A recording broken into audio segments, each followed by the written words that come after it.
Hello तो अस्सलाम वालेकुम। क्या हाल है, कैसे हैं आप सब लोग। उम्मीद करते हूँ कि आप सब लोग खैर आफियत के साथ होंगे। Welcome to another vlog. तो फिर अभी ईद की तैयारियाँ ज़ोरों शोर पे, चांद रात। पाकिस्तानियों आप सब लोगों को एडवांस ईद मुबारक हो सकता है कि आपकी भी ईद हमारे ही साथ हो सकता है कि आज ऐलान हो जाए। अल्लाह पाक उन सब की मुश्किलों को आसान फरमाए और उनके घरों में भी बरकत दे और खुशियाँ दे। और ईद की खुशियों में हम सब को शामिल करते हैं, अपने बहन भाइयों को, स्पेशली फ़लस्तीनियों को जो इस वक्त कितनी ही मुश्किलें काट रहे हैं, जिनके कितने ही लोग शहीद कर दिए गए हैं और बच्चे बिछड़ गए माँ बाप से। कहीं माँ बाप नहीं रहे, कहीं बच्चे नहीं रहे। कितनी ही मुश्किलें हैं उनके लिए। इस वक्त को अगर हम सोचते हैं तो दिल हिल जाता है, क्योंकि हम भी माँ बाप हैं, हमारे भी बच्चे हैं, हमारे भी वालिदैन इस दुनिया में तो अभी वालिदा नहीं है, लेकिन हमारे भी वालिद साहब हैं। इस तरह अगर हम अपनों से बिछड़ जाएं तो हम पे क्या क़यामत टूटेगी। इसी तरह है, तो अल्लाह पाक उन पे रहम फरमाए। यहाँ बच्चों की चांद रात ईद तो बच्चों की ही स्पेशली होती है। लगे हुए मेहंदियाँ लगाना और इन्जॉय करना। ये चांद रात है जो अकेले अकेले परदेसी खुद ही मिलकर मना रहे हैं और इन्जॉय कर रहे हैं, मेहंदी लगा रहे हैं दूसरे को और अपनी चांद रात की शुरुआत कर रहे हैं। कहीं डेकोरेशन कर रहे हैं तो मैं भी लगी हुई, क्योंकि मेहंदी तो स्पेशली इनको मैं ही लगाती हूँ, क्योंकि मेहंदी में हर एक चीज़ में काफ़ी एक्सपर्ट हूँ अल्हम्दुलिल्लाह। तो फिर ये खुद भी लगे हुए एक दूसरे को फिर टचिंग करते रहे और मैं जो है ना फिर अपने कामों के साथ बहुत ज़्यादा बिज़ी रही, क्योंकि ऐसा मदर मैरिज में बहुत ज़्यादा काम होते हैं, जैसे कि हर मदर बहुत ज़्यादा बिज़ी होगी। तो इसी तरह मैं भी बहुत ज़्यादा बिज़ी हूँ, लेकिन बच्चों के साथ खूब इंजॉय भी कर रही हूँ। और यहाँ इनकी मेहंदियाँ कुछ लगी हैं, कुछ नहीं लगी हैं और अपना खूब से खूबतर बच्चे लगे हुए हैं, खुशियाँ मना रहे हैं। अल्लाह पाक सबको खुशियाँ नसीब करे। और ईद के दिन का बेसब्री से बच्चे इंतज़ार कर रहे होते हैं।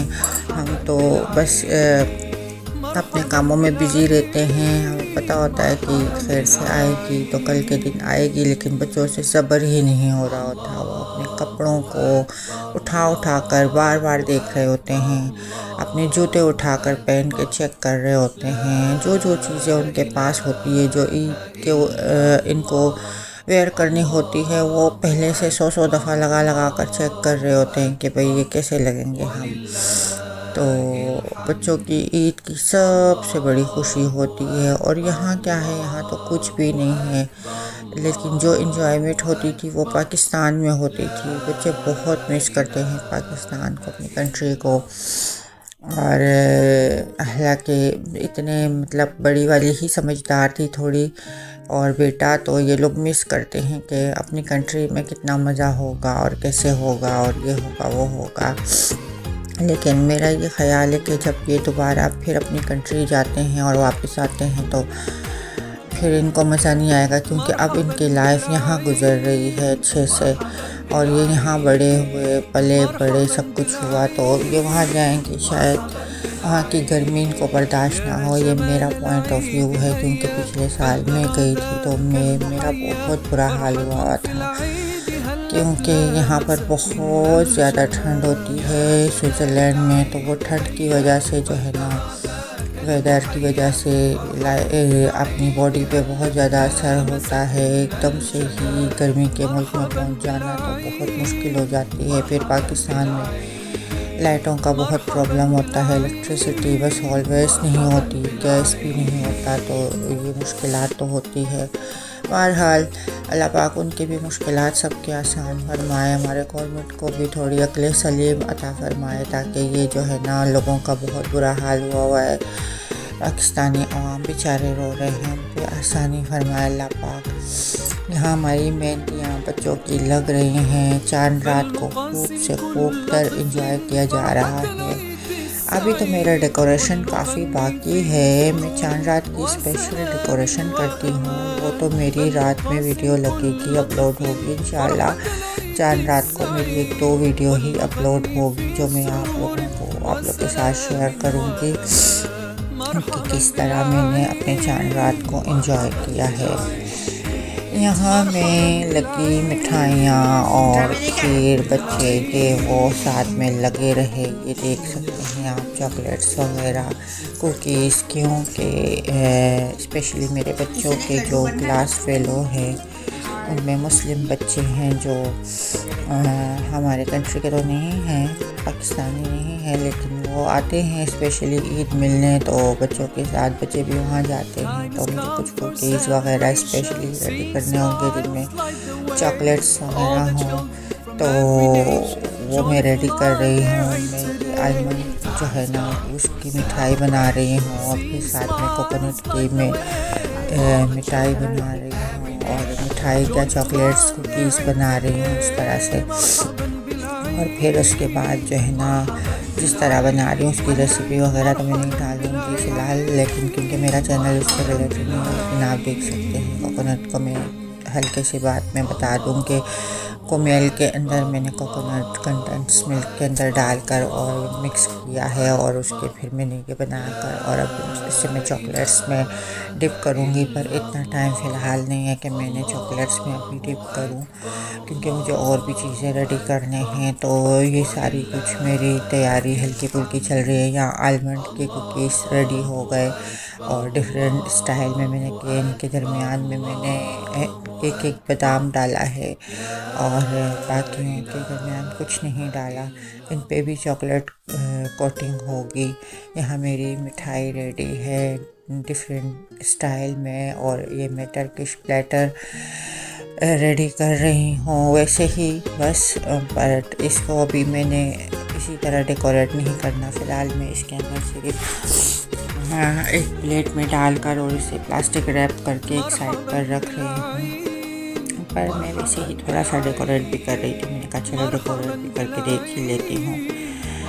तो पता नहीं कौन कौन कहाँ से देख रहा होगा, और कौन कौन कहाँ पे क्या क्या कर रहा होगा, ईद की तैयारियों में मगन होगा जैसे मैं लगी हुई हूँ, और ऐसे ही सारे लोग लगे हुए होंगे। बहरहाल अच्छा लगता है, ये हमारा दिन है, हम इसे अच्छे से एंजॉय करें, और हम करेंगे तो हमारे बच्चे भी हमसे ही सीखेंगे, क्योंकि यहाँ पर बच्चों को हर एक चीज़ बहुत सिखानी पड़ती है, क्योंकि ये हमारी कंट्री नहीं है। यहाँ पर हमें बच्चों को लेकर बहुत संभल के चलना पड़ता है, क्या है कैसे है हर एक चीज़ के बारे में इतना गाइड करना होता है, क्योंकि एक्चुअली यहाँ पर इतने ज़्यादा मुस्लिम नहीं हैं। तो हम अपने बच्चों को दीन के बारे में बहुत समझा रहे होते हैं, अपने कल्चर के बारे में, अपने जो फेस्टिवल्स हैं उनके बारे में, बजाय इसके कि उनको यहाँ के बारे में हम समझाएं, क्योंकि ये लोग तो अपनी तरफ से पूरी कोशिश करते हैं कि समझाते रहते हैं, लेकिन हम भी यहाँ पर रेडी चोटी का जोर लगा रहे होते हैं। अपने मुल्क में तो शायद खुद हमने कभी इतना कुछ नहीं किया होगा, लेकिन यहाँ पर आकर तो हम ऐसे टीचर बन गए कि पूछे नहीं कि हम अपने बच्चों को दिन रात टीच ही कर रहे होते हैं क्या उनके लिए अच्छा है और क्या बुरा है। या मेरा प्लेटर जो स्वीट्स प्लेटर है वो रेडी हो रहा है, इसलिए आपको मैं और भी बताऊंगी कि मैंने क्या क्या किया। तो यहाँ मैंने ओरियो बिस्किट से जो है ना लॉलीपॉप रेडी की है, क्योंकि बच्चे आते हैं तो बच्चों के लिए जो स्कूल के और क्लास फेलो जो मुस्लिम हैं, मैंने बताया कि वो आते हैं ईद मिलने मेरे घर, तो मैं इसलिए कुकीज़ वगैरह रेडी कर रही हूँ कि जाहिर सी बात है मुसलमान भी हैं, और ईद के दिन बच्चे आएँ और ऐसे ही जाएँ तो ये हो ही नहीं सकता। तो इस वजह से मैंने ये कुकीज़ और डिफरेंट किस्म की चीज़ें रेडी करनी होंगी बच्चों की खातिर। और मेरा काम और भी बहुत ज़्यादा है अभी फ़िलहाल, तो मैं ये सब कुछ कर रही हूँ और आप लोगों के साथ शेयर कर रही हूँ। फिर जब मैं ईद वाले दिन अपना टेबल सेट करूँगी और अपना डेकोरेशन आप लोगों के साथ ज़रूर शेयर करूँगी। इंशाल्लाह। और दुआ में याद रखिएगा, चैनल को सब्सक्राइब कीजिएगा। अगर आप नए हैं तो ज़रूर चैनल को सब्सक्राइब कीजिएगा। और आपके लिए और मज़ीद अच्छी वीडियोस लेकर आऊँगी, और ईद की स्पेशली जो भी मेरे व्लॉग्स होंगे वो भी आप लोगों के साथ शेयर करूँगी। और मेरी आप सब लोगों को एडवांस में ईद मुबारक कबूल हो, और दुआ है कि इंशाल्लाह सबकी ईद बहुत ही अच्छे से गुज़रे।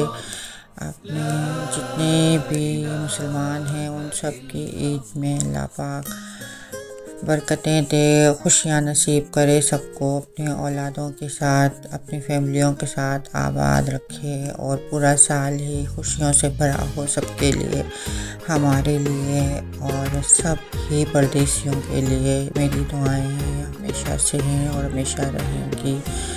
तो आप लोग भी हमारे लिए दुआ कीजिएगा। बहुत शुक्रिया।